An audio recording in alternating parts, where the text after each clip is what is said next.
નમસ્કાર ખેડૂત મિત્રો, હું છું Aamir Parasara, clean agro fertiliser and chemical private limited company તરફથી.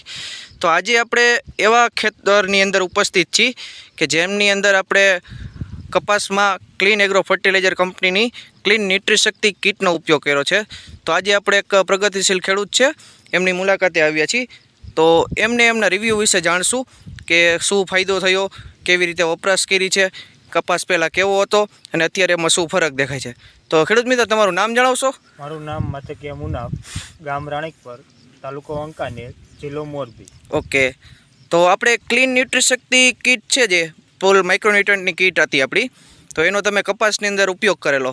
તો તમારા મંતવ્ય જરાક અમને રજૂ કરશો કે પહેલાં તમારી ક્રોપ કન્ડિશન કેવી હતી અને વપરાશ કર્યા પછી અત્યારે પાકની હાલત કેવી છે? મેં ક્લીન ન્યુટ્રીશક્તિનો ઉપયોગ કરેલ છે. એકરે 24 કિલો નાખેલ છે. બરાબર છે. એકરે એક બેગ નાખી છે, મતલબ એકરે એક બેગ નાખેલી છે. ઓકે, તેના કારણે મને આના ફાયદા ઘણા જોવા મળ્યા છે. બરાબર છે. મારો કપાસ પીળો પડતો હતો.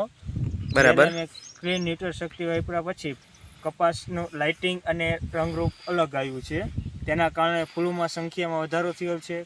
ફૂલ ખડતા નથી. તેના કારણે કપાસનો પણ વિકાસ સારો છે. બરાબર છે. તો જે ખેડૂતભાઈએ એમના જે રિઝલ્ટ મળ્યા એમના શબ્દોમાં એને વર્ણન કર્યા ખૂબ સરસ રીતે. તો આપણે જોઈ શકીએ છીએ, જેમ કહેતા હતા, બરાબર છે, કપાસ પીળો પડતો હતો, અત્યારે ફૂલ એનું આખું ફિલ્ડ છે, ગ્રીનરી આવી ગઈ છે એની અંદર, બરાબર છે. અને તે સિવાય એની અંદર પ્રોડક્શન લેવાની ક્ષમતા પણ સારી એવી બેસી ગઈ છે અને જીંડવા અને ફ્લાવરિંગ સ્ટેજ ને બધું કમ્પ્લીટ છે. તો આ ખેડૂત મિત્રોના એક રિવ્યૂ હતા ક્લીન ન્યુટ્રીશક્તિ કીટ વિશે.